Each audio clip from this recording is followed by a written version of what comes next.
I'm your host, Jimmy Chen. Arrgh.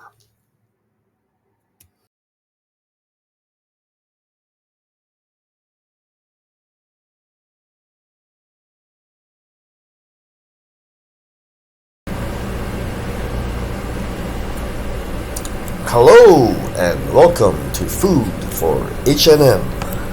I am your relaxed and lackadaisical. I apologize. Sometimes when you use a big word, it is off-putting. I am your relaxed and easygoing host, Jimmy Chen. The channel is Food for HNM. We are in the book of 2 Kings, chapter 11. You ever see some funny guy? 10 plus 1 is 11. And they might say 1 plus 1 is 11. This one. Okay, the next section is titled Athaliah and Joash. When Athaliah, the mother of Ahaziah, saw that her son was dead, she proceeded to destroy the whole royal family. But Jehosheba, the daughter of King Jehoram and sister of Ahaziah, took Joash, son of Ahaziah, and stole him away from among the royal princes who were about to be murdered. So remember, there were many royal princes, and they all got their heads cut off.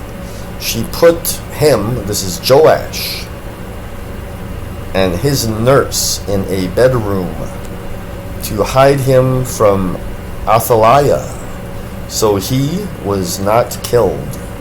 He remained hidden with his nurse at the temple of the Lord for 6 years, while Athaliah ruled the land.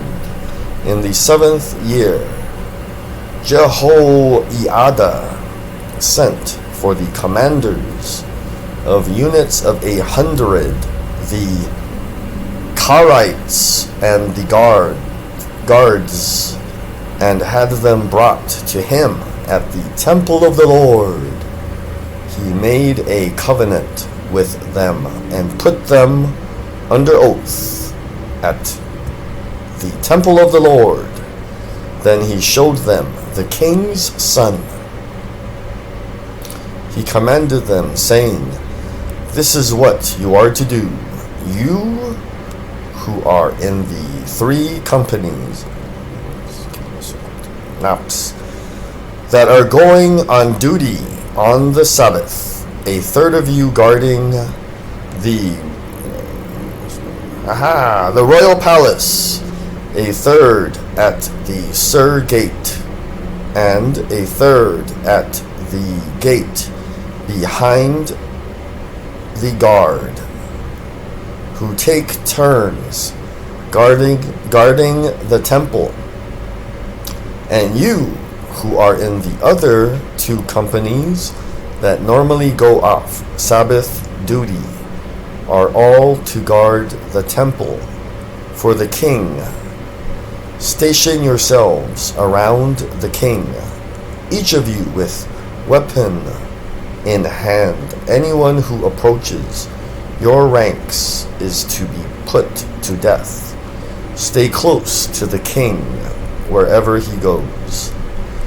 The commanders of units of 100 did just as Jehoiada the priest ordered. Each one took his men, those who were going on duty on the Sabbath, and those who were going off duty, and came to Jehoiada the priest. Then he gave the commanders the spears and shields that had belonged to King David, and that were in the temple of the Lord. The guards, each with weapon in hand, stationed themselves around the king, near the altar and the temple, from the south side to the north side of the temple. Jehoiada brought out the king's son and put the crown on him. He presented him with a copy of the covenant and proclaimed him king. They anointed him, and the people clapped their hands and shouted, "Long live the king." When Athaliah heard the noise made by the guards and the people, she went to the people at the temple of the Lord. She looked, and there was the king standing by the pillar, as the custom was. The officers and the trumpeters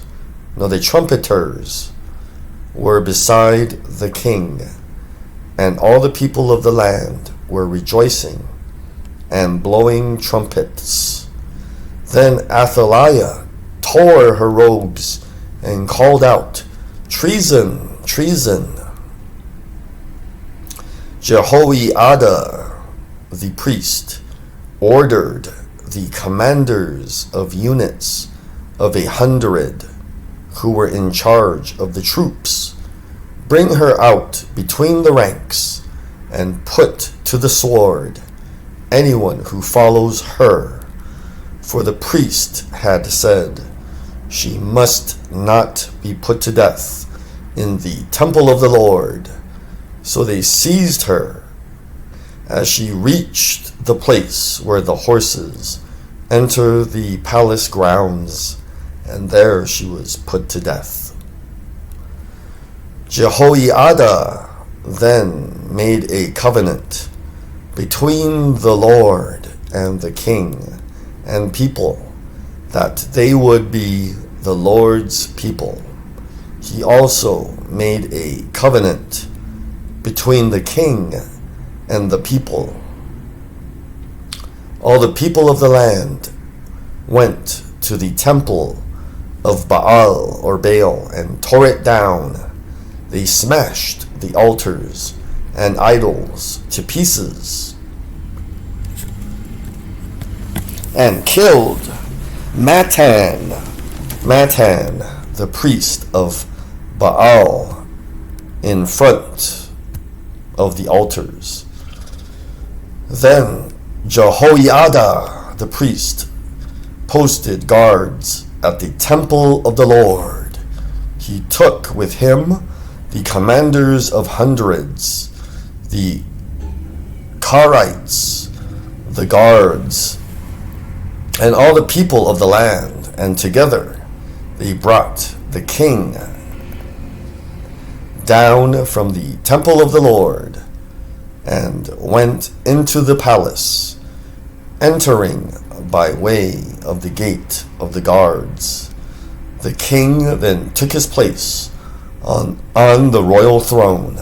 All the people of the land rejoiced, and the city was calm, because Athaliah had been slain with the sword at the palace. Joash was 7 years old when he began to reign. Let's go to the next chapter, chapter 12. Cheers. 2 Kings, chapter 12.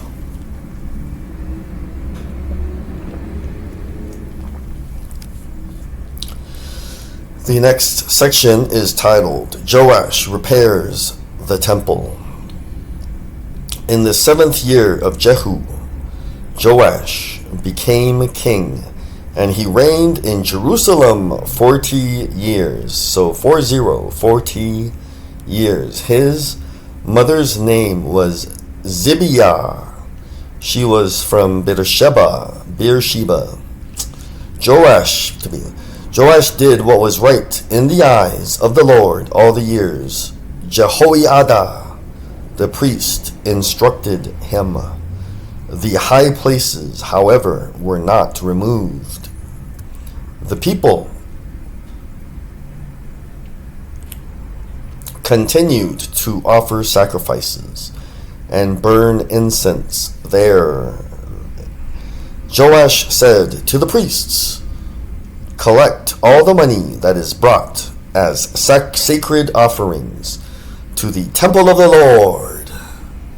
The money collected in the census, the money received from personal vows, and the money brought voluntarily to the temple.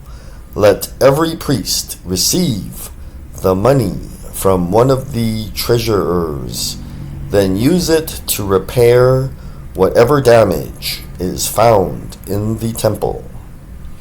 But by the 23rd year of King Joash, the priests still had not repaired the temple.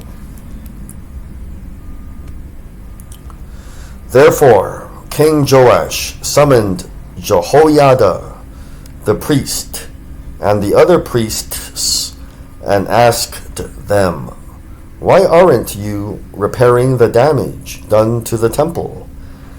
Take no more money from your treasurers, but hand it over for repairing the temple." The priests agreed that they would not collect any more money from the people and that they would not repair the temple themselves.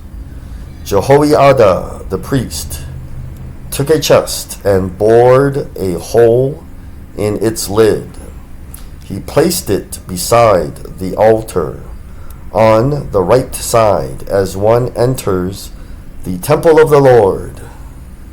The priests who guarded the entrance put into the chest all the money that was brought to the temple of the Lord.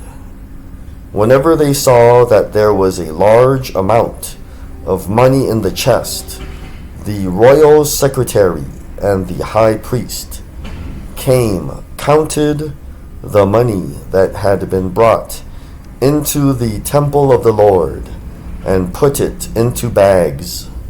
When the amount had been determined, they gave the money to the men appointed to supervise the work on the temple. With it they paid those who worked on the temple of the Lord, the carpenters and builders, the masons and stone cutters. So remember, a carpenter usually works with wood.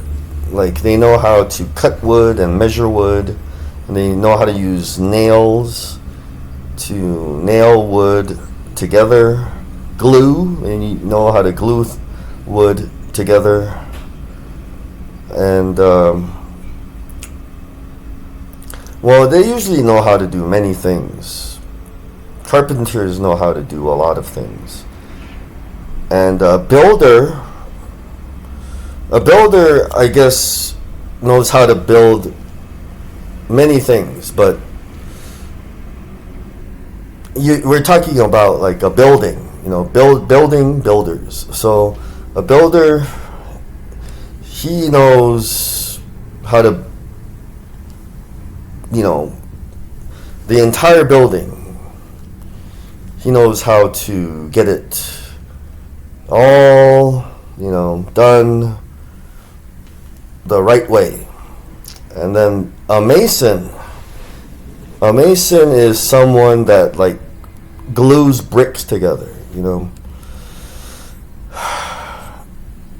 Yeah, they can make walls, walkways. Usually they know how to make some kind of concrete, you know. They know how to make things in forms. Like, you could have like a cookie cutter, right, to make a cookie into a shape. A mason also knows how to make something like concrete into a shape, you know, not just flat, but maybe going up and outwards too. And then they have these guys called stone cutters. So they're good at cutting stuff, you know. Cutting stuff is very very time consuming. Like, it takes a long time. You got to be really strong to cut stone or like cut metal. You know, nowadays we have to cut metal. You have to cut right through it with like a saw, you know. Not this kind of saw, the one that spins, you know. So stone cutters, they just cut things, you know. They just cut. But some stone cutters, they can cut designs, you know. If you don't just want a block, it has to be a special shape. Some stone cutters can cut something beautiful for you. Okay, so they purchased timber and blocks of dressed stone for the repair of the temple of the Lord, and met all the other expenses of restoring the temple. The money brought into the temple was not spent for making silver basins, wick trimmers, sprinkling bowls, trumpets, or any other articles of gold or silver for the temple of the Lord. It was paid to the workers who used it to repair the temple. They did not require an accounting from those to whom they gave the money to pay the workers, because they acted with complete honesty.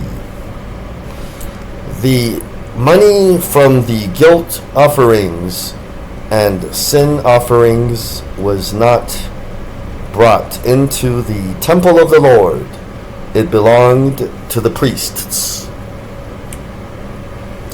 About this time, Hazael, king of Aram, went up and attacked Gath and captured it. Then he turned to attack Jerusalem. But Joash, king of Judah, took all the sacred objects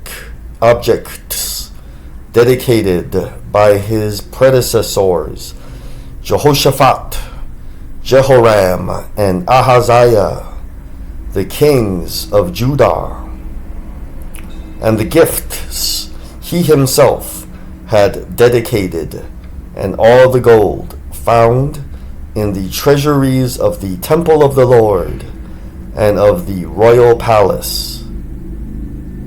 And he sent them to Hazael, king of Aram, who then withdrew from Jerusalem.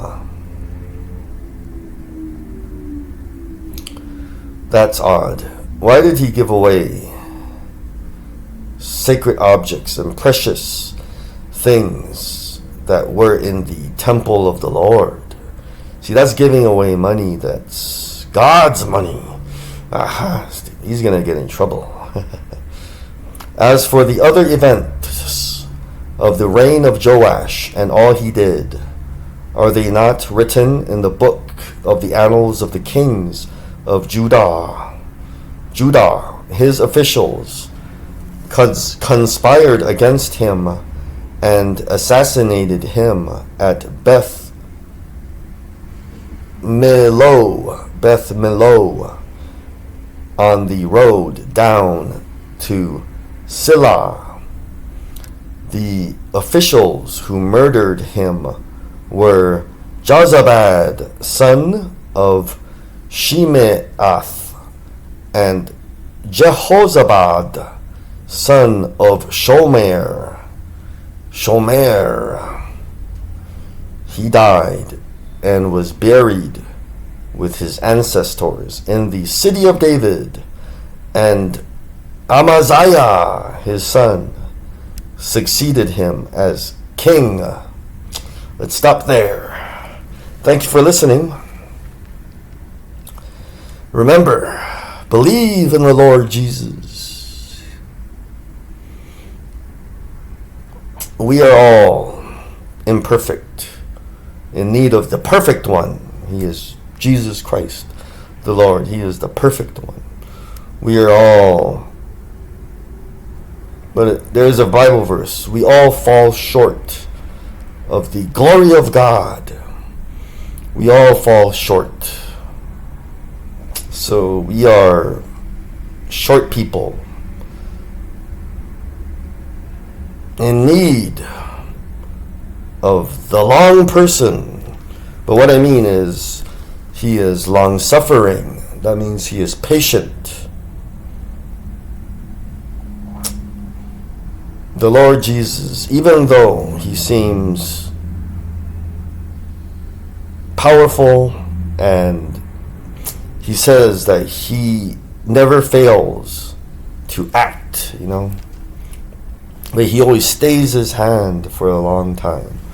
I mean, like, he's going to act, but he always is merciful, and he is patient for us to change our ways. He is a good God. Yep. So, keep God first. He'll take you places.